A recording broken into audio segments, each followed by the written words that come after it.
Thinking you could slack off while leaving your child with me? Such a shameless mother. She rattled on about her feelings, but I was just letting her words flow over me. I understand, and I won't send you any more. With such little money, I couldn't do much anyway. Kayla will surely give me a substantial amount. I was sending you the money as necessary expenses and thanks for taking care of my daughter. How did you use the money, though? Just a little shopping and a drink, and it's gone in no time. I haven't even been able to go to the restaurant I've always wanted to visit, nor could I buy the luxury bag I wanted. Without any remorse, she said this and closed the door on me, as if chasing me away. The money I earned while making my daughter feel lonely turned into my mother-in-law's play money. Thinking this made me feel helpless. The next day, when I went to visit my husband's hospital room, it was chaotic outside. What's happening outside? As I was talking to my husband, the door burst open with a loud noise. There stood my mother-in-law, furious. Mom? You! What did you say? Ignoring my husband, she yelled straight at me.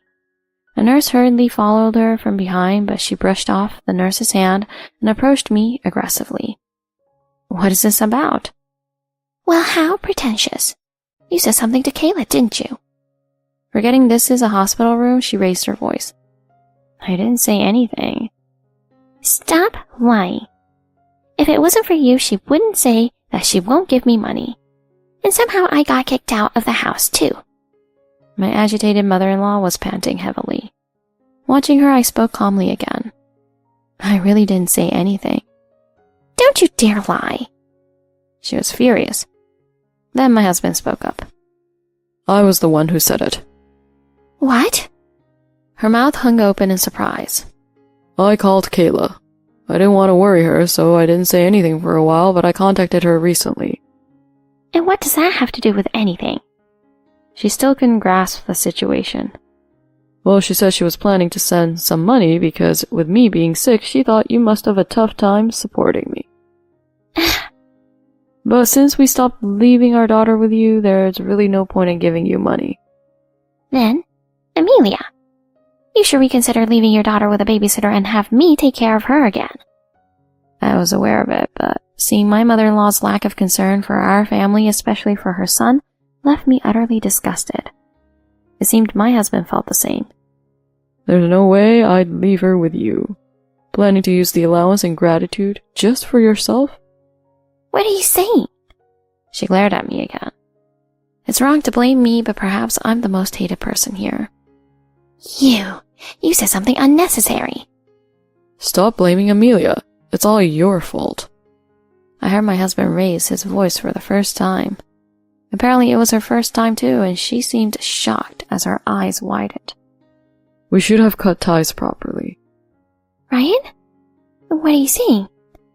Since high school, you've been taking my part-time earnings, and I never really had pocket money. Even during college, you kept telling me how much it cost to raise me and how much trouble I caused, and demanded to pay it back. Of course, that's normal. I grimaced, recalling the old stories my husband told me. He had been exploited by his mother for a long time. From high school, when he started working part-time, his earnings were taken away by her, and it continued even in college. He realized something was wrong when he started working and living alone. Did Dad know that you were taking money from me? Your father has nothing to do with this. He's a decent man. If he knew you were taking money from me, he wouldn't have allowed it. My husband realized it must have been solely his mother's decision at the time. His father, an executive in a company, seemed not to have any financial troubles. When talking about university, his father happily told him to go where he wanted. He allowed his son to attend the university he wanted without needing any financial help. But once he became a working adult and returned home, his mother demanded money from him whenever his father was away. I thought I owed you for taking care of me, so I just decided to keep my distance. I didn't tell Dad or Kayla either. From then on, he kept away from his parents. Even after getting married, he continued to keep his distance because he never knew what might happen. It ended up like this because I left it vague. But to do this to my family? Ryan? I'm also family, right? I've been family with you much longer than this woman over here. You are my flesh and blood. Paying back for raising you is just natural. Did you even visit once after finding out I was sick?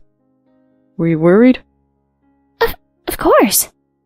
You weren't worried. You were just exploiting my illness to take more money. How is that family?